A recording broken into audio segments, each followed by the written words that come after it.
Padre, te damos gracias en esta noche, Señor. Gracias por el privilegio que me das de estar en este lugar, pero yo no soy nada. Gracias porque tú estás en este lugar. Gracias, Señor, porque tu Espíritu Santo esté en este lugar.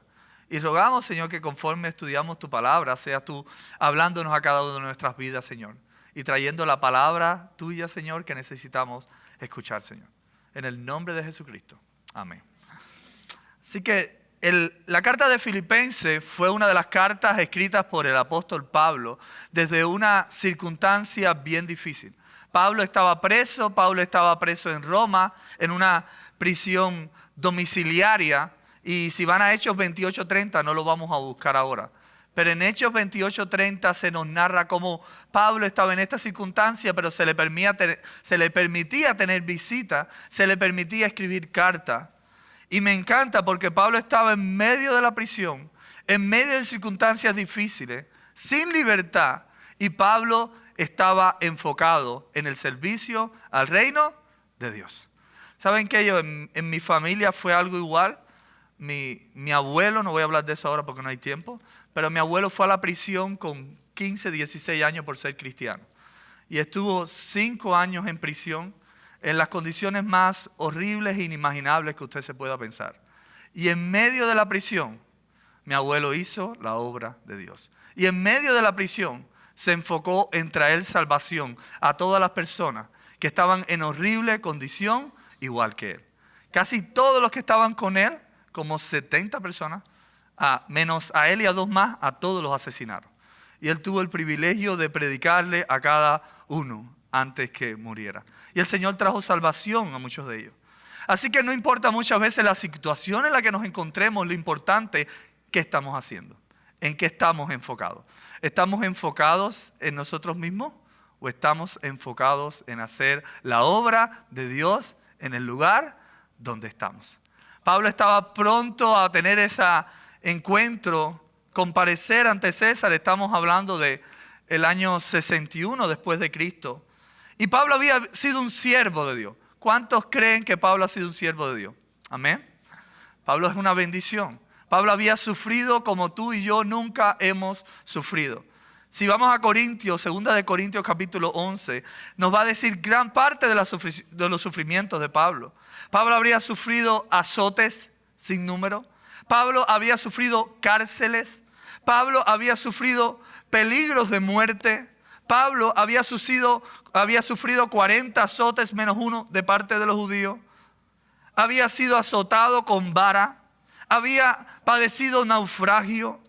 Una noche y un día había naufragado en el mar, en muchos caminos, en peligros de río, peligros de ladrones. Una serpiente mortal lo mordió y toda la gente de esa isla estaba esperando que se muriera. Pero el Señor lo salvó. Pablo había sufrido peligro de su nación, él habla, peligro de los gentiles, peligro de la ciudad, peligro de desierto, peligro en el mar, peligro de falsos maestros, fatiga y trabajo en el área que servía. Había sufrido desvelos, hambre, sed. En muchos ayunos él habla en frío, en desnudez y además en otras cosas, lo que sobre mí se golpea cada día.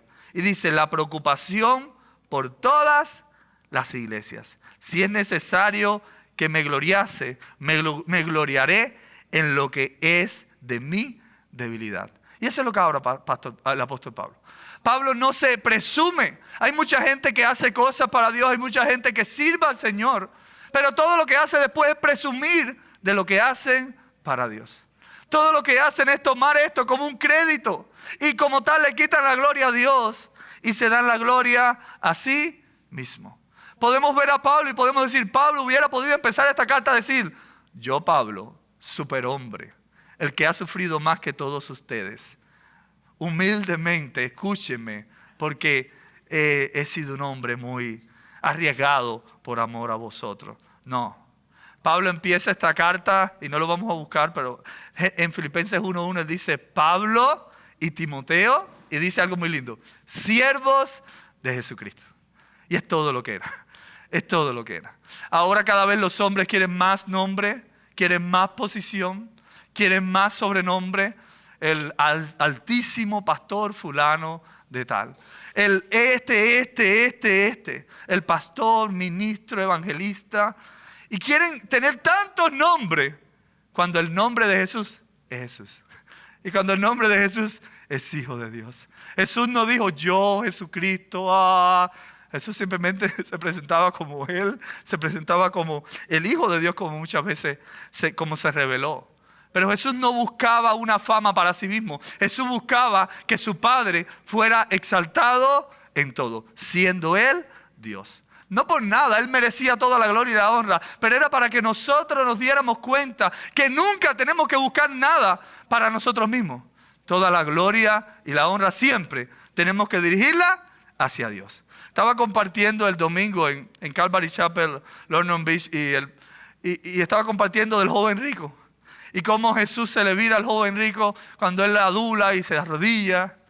Y Jesús le dice al joven rico, ¿por qué me llamas bueno? Jesús quería saber cuál era la intención de este muchacho. Jesús quería recordarle a ese muchacho que el único bueno era ¿quién? Dios. Él no estaba negando su divinidad, pero él quería que este muchacho supiera que si le llamara bien era para ver si él sabía que él era Dios. O estaba completamente erróneo, porque no hay nadie bueno, solo Dios. Y en otras palabras, Pablo enfocó esto desde todas sus cartas. Pablo, siervo de Jesucristo. Hermanos, no tenemos mayor posición ni mayor privilegio en la alabanza, en el servicio, en nuestros hogares, en el ministerio, en el pastorado, que ser siervos de Dios y del Señor Jesucristo. Es la mayor escala que un día en este mundo vamos a ocupar. Y Pablo se va a enfocar en esto. Él se va a enfocar ahora en dónde los cristianos de Filipo tenían que poner su mirada. Estamos en el año 61. Es decir, ya Jesús había partido hacía casi 30 años. Ya había ascendido al cielo. Ya estaba la situación bien compleja. Con él ahí lo criticaban. A Jesús no le dijeron Belcebú. Con él ahí las personas ya estaban inventando. Inclusive apenas murió y resucitó, los fariseos dijeron, no fue así. Sus discípulos secuestraron el cuerpo. Así que para este tiempo había empeorado mucho más la situación. Las personas decían que Jesús no era Dios. La gente decía que Jesús no era real. Las personas decían que Jesús era hasta un fantasma o un ser raro. Las personas decían que Jesús era una alucinación la resurrección por parte de los discípulos. Las personas decían que Jesús era imposible que por él mismo pudiera traer salvación. Querían añadir a la gracia de Jesús, querían añadir la ley de los hombres. Y dice el verso 1 del capítulo 3, por lo demás, hermanos míos, por lo demás, hermanos, gozaos en el Señor. A mí no me es molesto el escribiros las mismas cosas, y para vosotros es seguro. ¿Qué habla Pablo? ¿Qué es lo primero que le habla? Que le dice, gozaos en el Señor. La iglesia en Filipo, la iglesia en Roma, unos añitos luego, iba a sufrir la peor persecución guiada por Nerón. Nerón cogió a los cristianos, los ponía en estaca, les daba candela, les prendía fuego, iluminaba su palacio con los cristianos. Así que imagínense la situación en la cual la iglesia en este tiempo se iba a enfrentar. Y Pablo les habla y le dice, gozaos en el Señor. Y hermano, algo bien importante es que entendamos qué es el gozo. Y el gozo no es una mera felicidad. El gozo no es una mera alegría. El gozo permanece a pesar de las circunstancias difíciles. El gozo no se determina porque estemos viviendo momentos buenos. El gozo se determina por la presencia de Dios en nuestras vidas. Estés pasando una prueba de enfermedad, estés pasando una prueba de persecución, estés pasando la prueba que vayas a pasar, es necesario que el gozo del Señor esté sobre ti. El gozo del Señor es un fruto ¿de quién? ¿De quién es? De Holy Spirit, del Espíritu Santo. El gozo del Señor es un fruto de su Espíritu. Así que el gozo del Señor es un testimonio en nuestras vidas de que somos ¿qué? Hijos de Dios. ¿No les ha pasado en un momento muy difícil que cualquiera estuviera loco, que cualquiera se hubiera ido de sus cabales y usted tiene paz? Eso solamente lo pueden experimentar aquellos que han conocido el Dios verdadero. Dice el verso 2, guardaos de los perros, guardaos de los malos obreros, guardaos de los mutiladores del cuerpo. Y aquí hay muchas personas que tienen perros, yo tengo perros. No está hablando de ese perro domesticado, bueno, que tú lo alimentas, que tú juegas con él, que lo sacas a pasear. No, está hablando de esos perros salvajes que atacan en manada y que su objetivo es destruir y despedazar. Allá en Cuba hay muchos perros, como hay mucha hambre, hay perros que los dueños no le dan alimento y se van para el monte, se escapan. Y pasan de ser de perros domésticos a perros salvajes. Y en medio de los montes se agrupan en manada y atacan los rebaños de los campesinos. Vean a las ovejas, van a las ovejas, pero no son ovejas, son chivas, son carneros, es diferente. Y van a esas ovejas y las destruyen, las deshuesan, les muerden, les arrancan el cuello. Y es literalmente lo que dice ahí, guardaos ¿de qué? De los mutiladores del cuerpo. Guardaos de aquellos que pueden arrancarte trozos. Y está hablando del punto de vista espiritual. Cuídate mucho de los religiosos. Cuídate mucho de los religiosos. Cuando vemos la vida de Jesús y ves cómo Jesús habló y ves a quién enfrentó a Jesús, yo nunca vi a Jesús diciéndole serpiente, víbora a un pecador, a otro tipo de pecador. Yo nunca a Jesús vi diciéndole sepulcro blanqueado a una prostituta. Yo nunca vi a Jesús hablarle de una forma tan fuerte a las personas que venían arrodillados delante de él en pecado, como le habló fuerte a los religiosos. Jesús atacó y confrontó directamente a todas aquellas personas que pretendían amar a Dios, pero en su corazón no lo amaban. Que pretendían honrar a Dios solamente con su boca, pero en su vida no lo hacían. Jesús habla y dice, este pueblo, ¿qué dice? De labios me honra, decía el Señor. Y lo habló en los profetas también muchas veces. Pero su corazón, ¿qué está? Bien lejos de mí. Cuídate de los religiosos. Cuídate de los fariseos. La religión es tan terrible que la religión llevó a esa persona a llamar a Jesús ¿quién? Belcebú, Satanás, demonio. ¿No es loco? Es crazy, ¿no? It's Jesus. ¿Cómo le vas a decir a Jesús Satanás? ¿Cómo le vas a decir a Jesús demonio? ¿Cómo le vas a decir a Jesús Belcebú? En nombre de eso hace esas cosas. Y aquel cieguito que había sido sanado, dice, yo no sé, yo lo que sé, que yo no veía y ahora veo.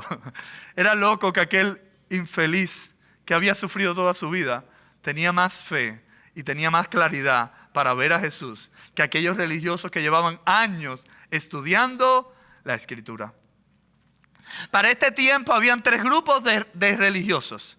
Estaban los judíos, estaban los cristianos judaizantes y estaban los cristianos verdaderos. Los judíos, ¿qué decían? Jesús no ha venido. Ellos todavía esperan ¿a quién?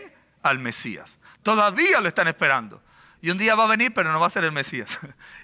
Y va a sentarse en el trono de Jerusalén. Pero ellos aún lo esperan. Los cristianos judaizantes, ¿qué hacían? Ok, Jesús vino, murió por nosotros en la cruz del Calvario, pero no es suficiente. Necesitas cortarte el prepucio. Necesitas circuncidarte. Necesitas guardar esta ley. Necesitas guardar esta otra ley. Necesitas guardar esta otra ley.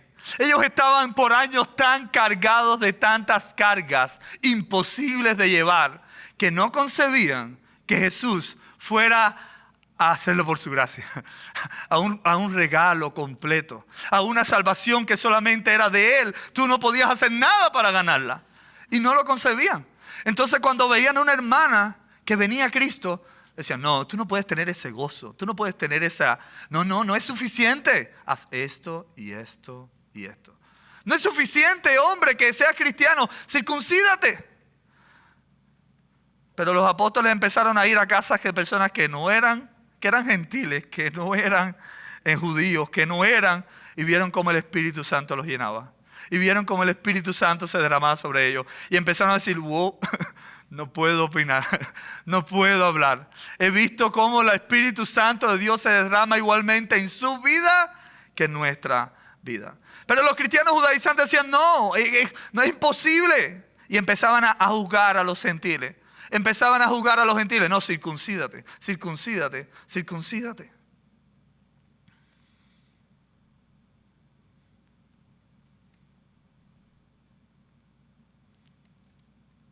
Efesios 2:9 dice, no por obras para que nadie se gloríe, porque somos hechura suya, creados en Cristo Jesús para buenas obras, las cuales Dios preparó de antemano para que anduviésemos en ellas. Hermanos, no le podemos añadir nada a la salvación. La salvación viene solamente por su gracia. ¿Estás obrando en el Señor? Gloria a Dios. No haces nada nuevo. Estás simplemente haciendo lo que Dios preparó para este tiempo, para que tú hagas. Nada más. Dice la palabra que cuando habéis terminado todo lo que corresponde, ¿qué tenemos que decir? Siervos inútiles somos. Lo que debíamos hacer, hicimos. Estos cristianos judaizantes querían ganarse la salvación, ¿para qué? Por sus logros, por sus méritos. Yo sí soy circuncidado. Yo sí tengo linaje. Yo guardo el sábado. Yo no como sangre. Yo cumplo todas estas cosas. Es en vano. La salvación solamente viene como ¿qué? Como regalo de gracia de Jesucristo. Y el tercer grupo eran aquellos cristianos verdaderos. Aquellos cristianos que habían entendido que es simplemente por gracia. Lo único que tengo que hacer es venir delante de su presencia, postrarme a los pies de Cristo, reconocer mi pecado, y Él va a derramar su gracia y perdón sobre mi vida. Y me encanta Efesios 2:8, porque por gracia sois salvos, por medio de la fe. Esto no es de vosotros, pues es que un don de Dios. Hermanos, somos salvos por la gracia de Dios. Nada más. Nada puedes hacer para añadirle. Yo me acuerdo cuando yo era niño y joven y cuando era adolescente y era muy religioso, yo pensaba, si leo la Biblia hoy mucho y mañana no la leo mucho, Dios no se agrada tanto de mí mañana. Si yo sirvo más en la iglesia, Dios se agrada más de mí. Si yo estoy más tiempo en el culto, Dios se agrada más de mí. Si me siento más al frente, Dios se agrada más de mí. Yo recordaba, yo tenía mi Biblia y la rayaba. Y la marcaba, y la marcaba, y la marcaba. Porque yo decía, mientras más la marque, más las personas van a ver cuán espiritual soy. Hermanos, no es la marca en la Biblia, no es la asistencia al culto, no es el servicio extremo, es dejarte ser quebrantado por el Señor. Es dejarte ser marcado en tu corazón. Es dejar que Dios, al igual que lo hace exteriormente, lo haga internamente en ti. Verso 3. Porque nosotros somos la circuncisión, lo que en espíritu servimos a Dios y nos gloriamos en Cristo Jesús, no teniendo confianza en la carne. Pablo declara, el propósito de la circuncisión no es el cortar el prepucio del hombre. El propósito de la circuncisión era una circuncisión ¿de qué? Del corazón. Era hacer un compromiso y un pacto con Dios en su corazón. Hubo hombres circuncidados en la Biblia que hicieron cosas, ¿qué cosas? Horribles. Cuando vemos la descendencia de Jacob, los hermanos de José. ¿Qué hicieron los hermanos de José? ¿Qué hicieron? Terrible, ¿no es verdad? Entraron a una ciudad, ellos estaban circuncidados, y le dijeron a los hombres, tranquilos, solamente queremos que sean igual que nosotros. Vamos a circuncidarlos. ¿Y qué hicieron después de eso? Los mataron a todos. No era la circuncisión externa, era una circuncisión del corazón, lo que Dios quiere con nosotros. La circuncisión es algo que inclusive hoy en día se practica con fines médicos y tiene muy buenos resultados. La circuncisión, yo soy médico también. La circuncisión disminuye la probabilidad de cáncer cervicuterino en la mujer. disminuye la probabilidad que el hombre tenga enfermedades, porque no tiene el capuchón que guarda las enfermedades. Y es necesario en muchas y diferentes circunstancias, pero es completamente inútil para la salvación. La salvación es por la gracia del Señor. La salvación es un regalo de Dios. Y me encanta. Romanos 3:28. Concluimos. Pues que el hombre es justificado por la fe, sin las obras de la ley. ¿Es solamente Dios de los judíos? ¿No es Dios también de los gentiles? Ciertamente también de los gentiles, porque Dios es uno. Y Él justificará por la fe a los que son de la circuncisión, y por medio de la fe a los que son de la incircuncisión. Luego, por la fe invalidamos la ley en ninguna manera, sino que confirmamos la ley. Gálatas 5:6, porque Cristo Jesús ni la circuncisión vale algo, ni la incircuncisión, sino la fe que obra por el amor. Hermano, no es lo que tú quieras hacer, no es lo que tú pretendas hacer. La salvación es simplemente un regalo de Dios. Claro, cuando somos salvos obramos, ¿no es verdad? Obramos en bien, obramos para el pueblo de Dios, obramos al necesitado, pero nunca nadie, por todas sus obras, va a ser merecedor de la gracia de Dios. Es algo que se obtiene completamente como un regalo. Verso 4. Y Pablo va a comenzar a hablarle a los judíos y va a comenzar a decirles: ustedes se creen que son salvos por la ley. Si yo quisiera confiar igual que ustedes, yo también podría. Y dice: aunque yo tengo también en qué confiar en la carne. Si alguno piensa que tienen que confiar en la carne, yo más, circuncidado al 8º día, del linaje de Israel, de la tribu de Benjamín, hebreo de hebreos. En cuanto a la ley, fariseo, la cúpula de los religiosos. En cuanto a celo, perseguidor de la iglesia. En cuanto a justicia por la ley, irreprensible. Pablo habla claro que si él se fuera a justificar igual que ellos, podría. Inclusive ellos estaban medio craneados, craneado es una palabra cubana, estaban medio confundidos. ¿Pablo sería irreprensible antes de conocer a Cristo? ¿Sería irreprensible? ¿No fuera capaz de reprenderlo nadie? ¿No es verdad? Fíjense lo irreprensible que era, que Jesús le dijo: eres enemigo mío, me estás persiguiendo a mí. Fíjense lo irreprensible que era. Pero la religión te lleva a un punto que te crees que tú eres holy, holy, holy. Te crees que tú eres santo. Y llega un punto la religión que te crees que no necesitas ni una pizca de Jesús. Te crees que no necesitas ni una pizca de la gracia del Señor. Ahora Pablo parece que está presumiendo, pero Pablo tenía toda una carta de presentación impresionante. Tenía una buena formación, instruido a los pies de Gamaliel, una buena nacionalidad, un buen trasfondo familiar, una herencia, una actividad y moralidad. Los judíos debieron impresionarse. Wow, este Pablo está tremendo. Este Pablo tiene muchos créditos. Todavía hay personas hoy en día en las iglesias que vienen a Dios con créditos, ¿no es verdad?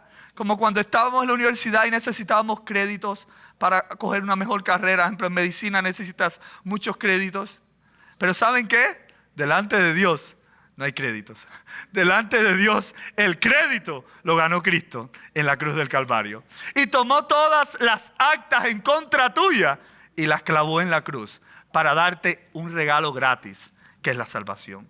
Dejó claro que el acceso al cielo no se podía usar, esto no era una vía para acceder al cielo, ni mucho menos. Solamente lo era una relación con Jesús. No es lo que tú puedas hacer, es lo que Jesús hizo por ti. Él dijo: yo soy el camino, la verdad y la vida. Nadie va a ver a Dios sino a través de Él. Y dijo: en cuanto a celo, perseguidor de la iglesia. Y es interesante, un grupo de los fariseos, y esto hace tiempo lo estudié, le decían los moreteados y sangrientos. Sí, los que tenían golpes en la cara y sangrientos. Y dice que este selecto grupo de fariseos era como la cúpula de los fariseos. Y dice que cuando ellos veían una mujer, eran tan santos que cerraban sus ojos y como no veían, se golpeaban con las paredes. Y dice que tenían sangre y eso era como lo sumo. Tan santo que es un moreteado y sangriento. Pobres hombres. Tanto golpe y por gusto. La santidad es una cosa que se obtiene por gracia en Cristo Jesús. En Cuba hay mucha brujería en algunos lugares. Y todo el mundo en el pueblo ellos le llaman ser un brujero, ser santo. Y ellos hacen tanto sacrificio para la vida que se vive en Cuba que yo me quedo frío. Comen en el piso por un año.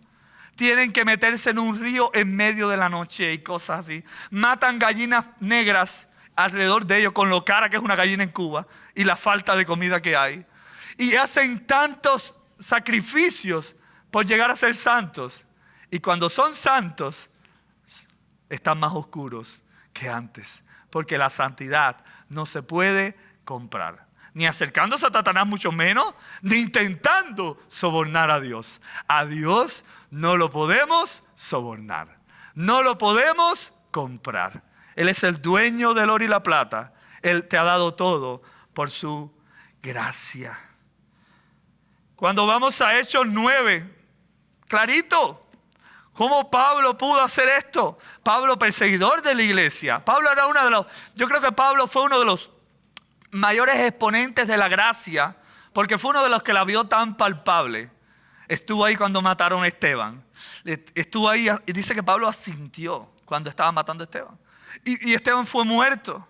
Y Pablo estuvo, denme cartas. Necesito cartas, voy a Damasco. Tengo que tomar los cristianos. Tengo que meterlos presos. Tengo que atacar a todos aquellos que dicen creer en ese Jesús. Y el Señor se le aparece de una forma tan linda. Y le dice, Saulo, Saulo, ¿por qué me persigues?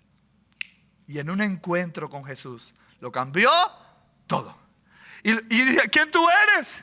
Y él le dijo, yo soy Jesús a quien tú persigues. Y qué lindo lo que dijo Pablo posterior, ¿no? ¿Qué le dijo Pablo? ¿Qué quieres que haga? ¿Qué quieres que haga? Un encuentro con Jesús lo cambia todo. En nuestra vida y en la vida de los religiosos también. Un encuentro con Jesús lo cambia todo. Pablo pasó de ser un perseguidor a un perseguido. Un maltratador a ser maltratado. Alguien que condenaba a ser condenado. Y me encanta cuando Ananías discutía con Dios. No, ¿cómo voy a ir allá? ¿Cómo le voy a predicar a ese hombre? Y Dios le dice, yo le he de enseñar a él cuánto le es necesario padecer por mi nombre. Y Dios se lo permitió a Pablo. Si Pablo en todas las cartas empieza gracia y paz, gracia y paz, gracia y paz. Porque él había visto tan lindo la gracia de Dios en su vida. Él había visto cuán terrible él era y cuán lindo era el Señor. ¿No les pasa que a veces las personas más moralmente correctas, educadas, que tienen una familia estable, que tienen buenos estudios universitarios, a veces no quieren saber de Dios?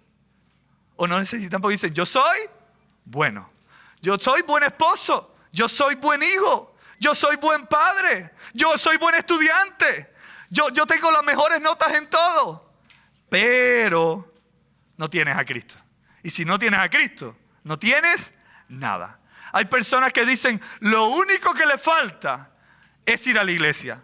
Estamos totalmente equivocados. Lo único que le falta a todo el mundo, así sea el que esté en la prisión por asesinato, en la calle robando o en una universidad muy educada, le falta todo. Porque le falta Cristo. Porque es solamente Cristo y mediante de Él que obtenemos todo.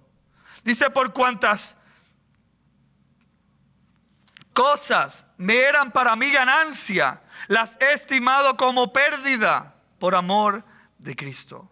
Y ciertamente aún estimo todas las cosas como pérdida por la excelencia del conocimiento de Cristo Jesús, mi Señor. Por tanto, del cual lo he perdido todo y lo tengo por basura para ganar a Cristo.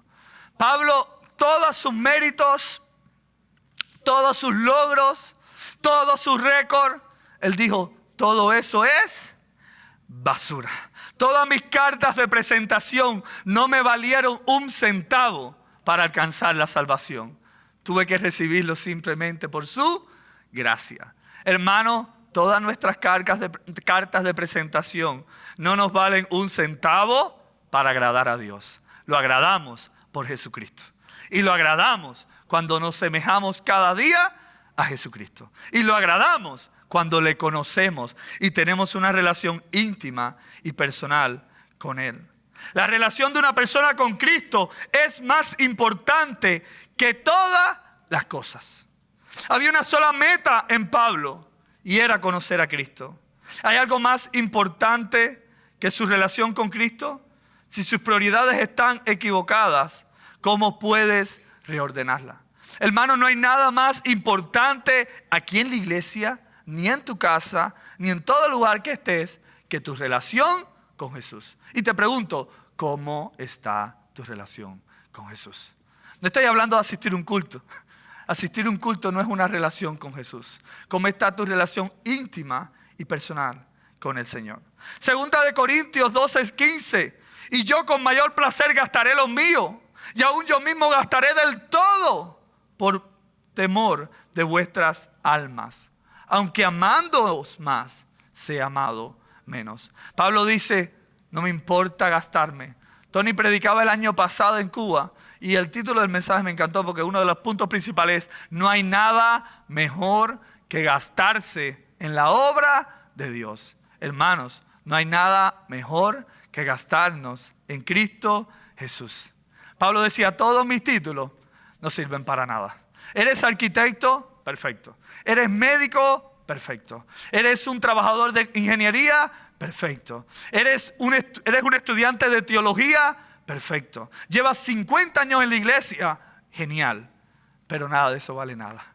El todo es tener una relación personal con Cristo Jesús. El todo es al final de todo esto que Jesús te diga, yo te conozco. Amén. Y dice el verso 9, y ser hallado en Él. Y ser hallado en Él. No teniendo mi propia justicia, que es por la ley, sino por la fe de Cristo. La justicia que es de Dios, por la fe. Pablo alertaba, nosotros como hijos de Dios tenemos que tener cuidado. Al paso de los años, en el servicio al Señor y a su obra, lleguemos a pensarnos que somos merecedores de ser hijos de Dios. Hermanos, no lo merecemos. No merecemos ser llamados hijos de Dios. Es un regalo por su gracia. Dice 1 de Juan 3:1 y escuchen cómo lo dice.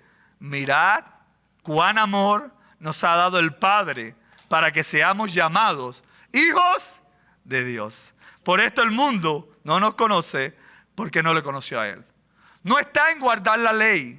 No está en un mejoramiento personal. No está en un mejoramiento de hábitos. No está en una disciplina. No está en un esfuerzo religioso para hacernos perfectos delante de Dios. La justificación solo viene por el mero hecho de que somos justos porque hemos confiado en el justo que murió por los injustos en la cruz del Calvario. La salvación viene como un completo regalo de Él. Me encanta porque en el libro La Gracia todo lo cambia. Él dice esto. Y él dice, anhelé la llenura del Espíritu Santo de Dios. Anhelé que Dios llenara mi vida y no lo hacía. Y yo decía, Dios, ¿por qué no me llenas? Y decía yo no iba al cine porque se consideraba pecado. Yo no iba al cine como otros iban. Yo no bailaba como otros bailaban. Yo estudiaba la palabra. Yo iba a la iglesia y yo me congregaba y yo más tenía de todo. Pero Dios no me llenaba con su Espíritu Santo.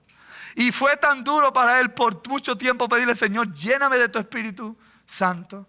Y veía un borracho, veía un drogadicto, veía una persona en pecado, conocer a Cristo y ese día ser lleno del Espíritu Santo.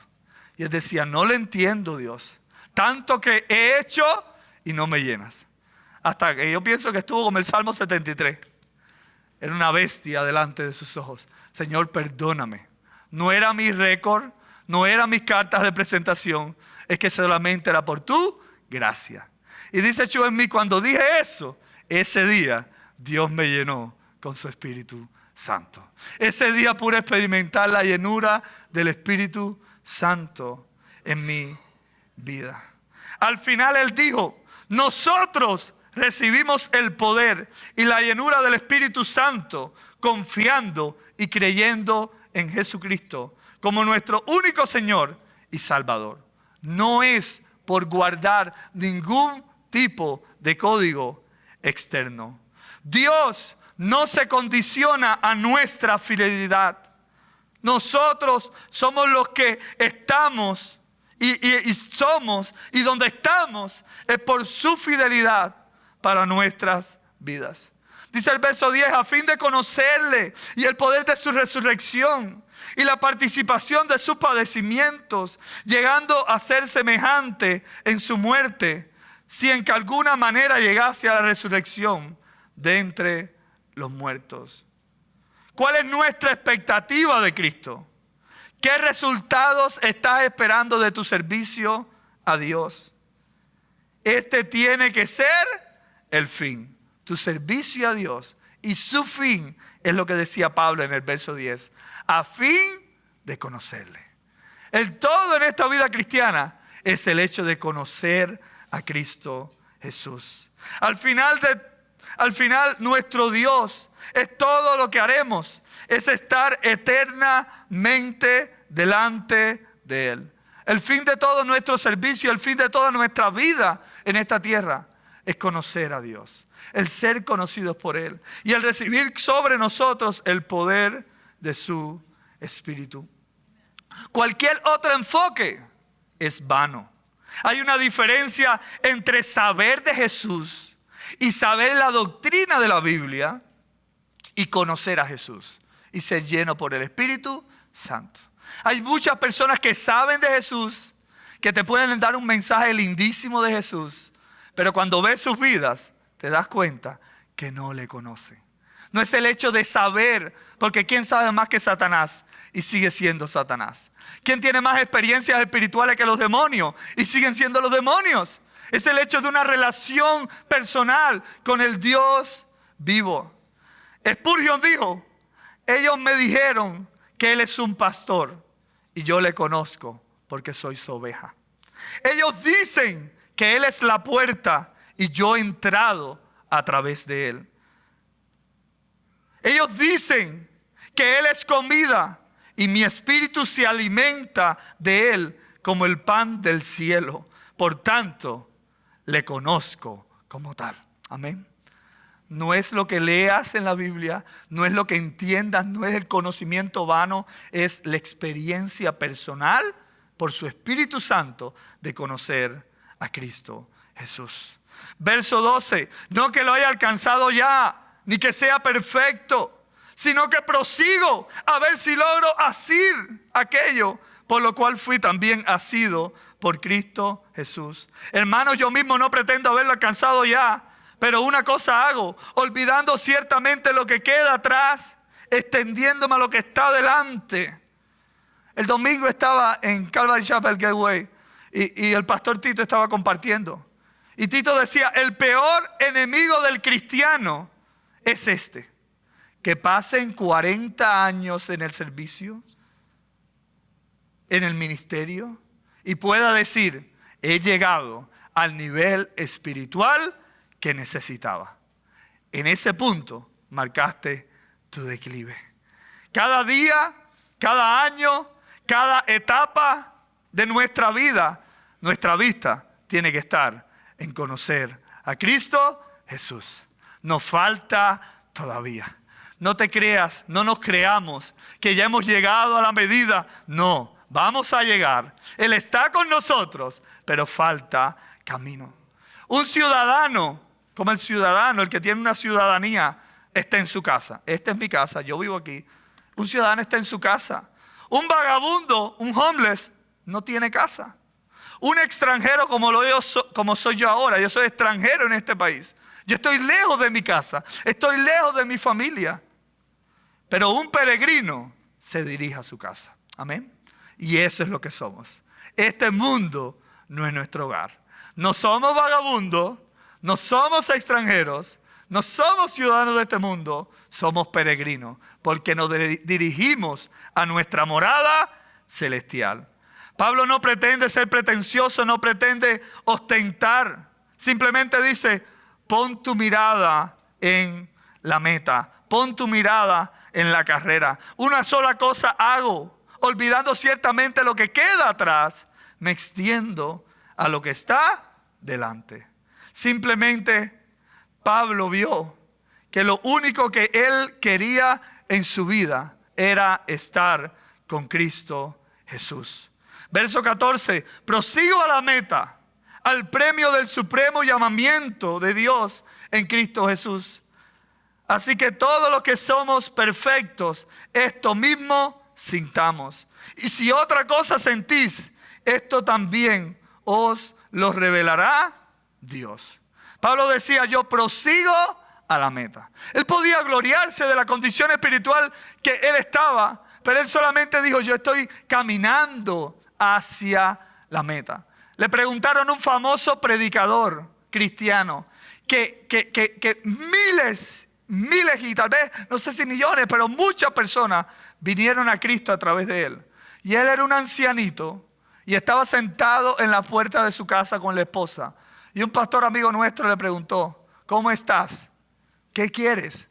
Y este pastor lo único le dijo, lo único que quiero es terminar bien la carrera. Y Pablo decía, prosigo a la meta. Primera de Corintios 9 dice, ¿no sabéis que todos los que corren en un estadio, todos a la verdad corren, pero uno solo se lleva el premio? Corred de tal manera que lo tengáis. Hay una diferencia entre una olimpiada y una competencia y una carrera cristiana. En las olimpiadas, ¿cuántos se llevan el premio? 1, 2, 3. Pero en Cristo, ¿quién se va a llevar el premio? Todos los que lleguemos a la meta. Así que mira a todos los que están a tu alrededor. Todos ellos son corredores de esta carrera. ¿Qué tenemos que hacer? Animarnos unos a otros, exhortarnos unos a otros, levantarnos unos a otros. Porque aquí nadie va a llegar primero, bueno, el que parte y se vaya con el Señor. El objetivo de esto es que todos lleguemos a la meta. El objetivo es edificarnos, el objetivo es exhortarnos, el objetivo es ser uno solo, los unos con los otros. Y dice que toda esta gente que corre en competencia, corren por una corona corruptible. En aquel tiempo era de hierba, ahora menos una medalla o algo. Pero en aquel tiempo era de mata, se iba a echar a perder, se iba a secar. Pero nosotros corremos por una corona incorruptible de gloria.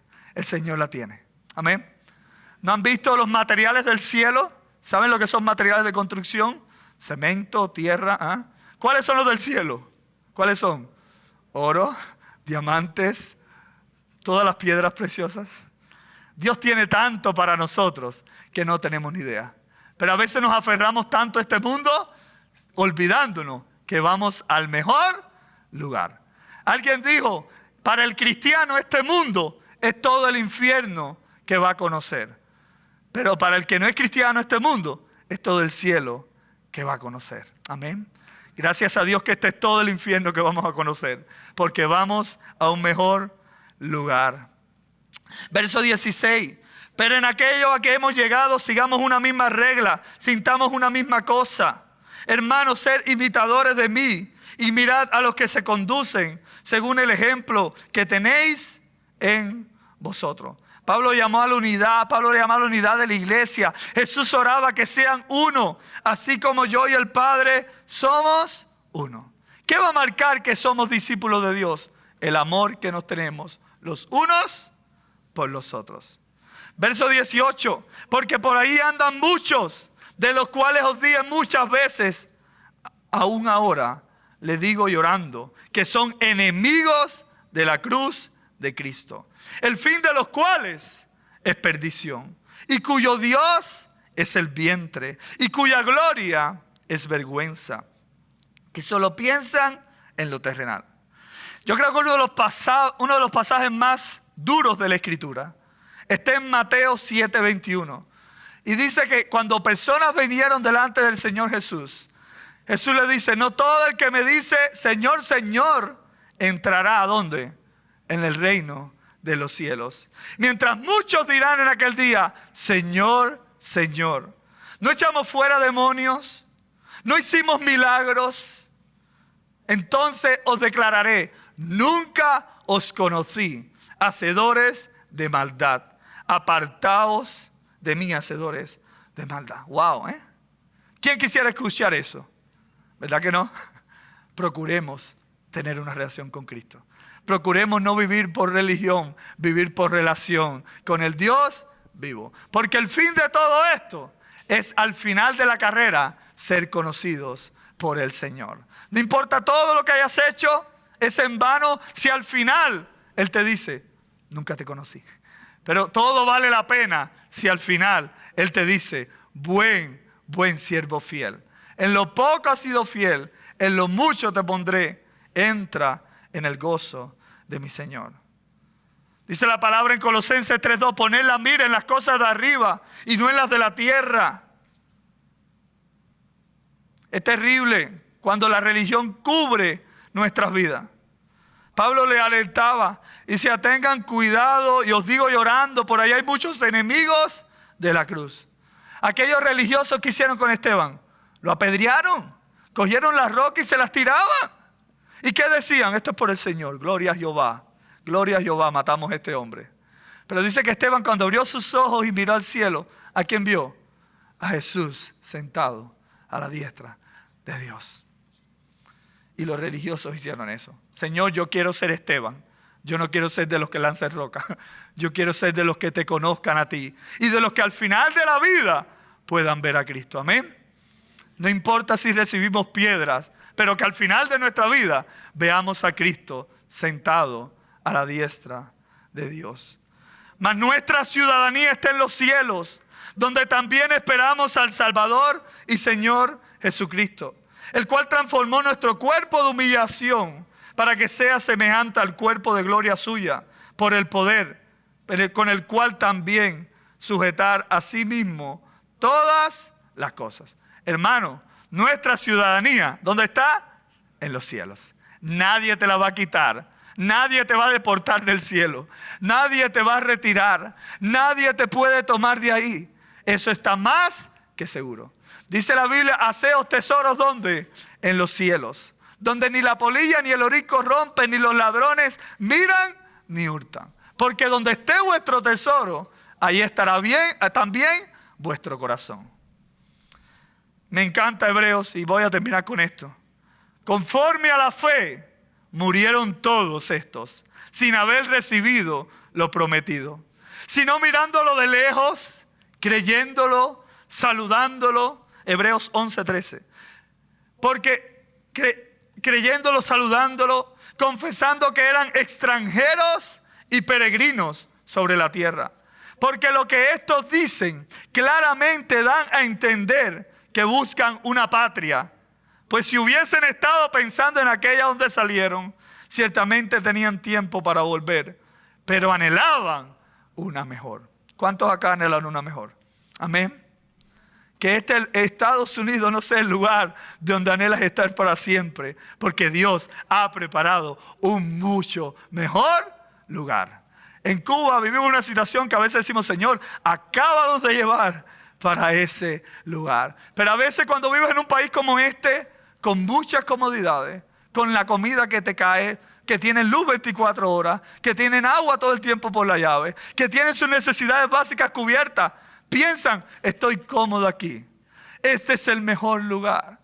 Este es el mejor nación. ¿No hay gente que piensa esto? El mejor lugar del mundo. Gloria a Dios por este país. Es una bendición.